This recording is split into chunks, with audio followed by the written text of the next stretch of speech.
Assalamualaikum warahmatullahi wabarakatuh. Nama saya Deva Tanaroro Hisyami. Di sini saya akan mempresentasikan tentang kalimat baku dan tidak baku. Jadi, kalimat baku dan tidak baku itu adalah kata baku atau kata yang definisi dari kata baku dan tidak baku adalah kata yang cara pengucapannya atau penulisannya sesuai dengan kaidah yang dibakukan.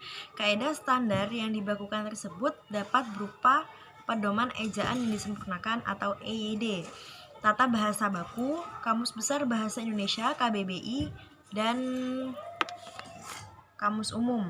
Sedangkan kata tidak baku adalah ragam bahasa yang cara pengucapannya atau penulisannya tidak memenuhi kaidah-kaidah standar kata baku. Kata baku dalam berbagai sudut pandang itu berdasarkan sudut pandang informasi. Bahasa baku adalah ragam bahasa yang digunakan untuk berkomunikasi tentang ilmu pengetahuan. Berdasarkan sudut pandang pengguna bahasa, ragam bahasa baku dapat dibatasi dengan ragam bahasa yang lazim digunakan oleh penutur yang paling berpengaruh seperti ilmuwan, pemerintah, tokoh masyarakat, dan kaum jurnalis atau wartawan. Bahasa mereka lah yang dianggap ragam bahasa baku. Dari sudut pandang tersebut dapat ditarik kesimpulan bahwa kata baku adalah kata-kata yang lazim digunakan dalam situasi normal atau resmi yang penulisannya sesuai dengan kaidah-kaidah yang dibakukan.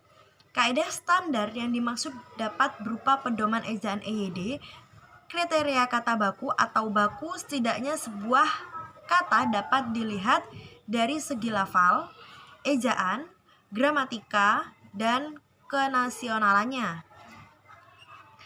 Ciri-ciri dari kata baku yang pertama adalah bukan merupakan ragam bahasa percakapan. Kedua, sesuai dengan konteks kalimat yang dipakai. Yang ketiga, tidak terkontaminasi dan tidak rancu. Yang keempat, pemakaian imbuhan secara eksplisit. Adapun syarat-syarat dari kalimat baku adalah yang pertama logis, yang kedua tidak ada unsur sia-sia atau kata itu tidak diulang-ulang, yang ketiga tidak terpengaruh bahasa daerah, subjeknya pun jelas. Adapun ciri-ciri bahasa baku yaitu yang pertama fonografi, yang kedua aglutinatif, yang ketiga struktur kalimat bahasa Indonesia yang membayangkan pola, urutan kata, makna kota, intonasi, dan situasi.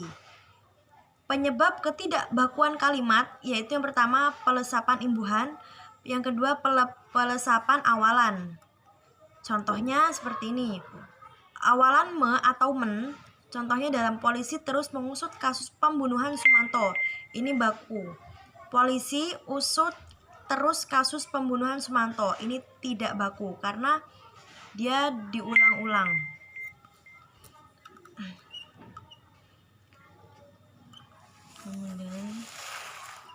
Contoh dalam kesalahan ejaan yang pertama, kata baku dalam berbagai segi.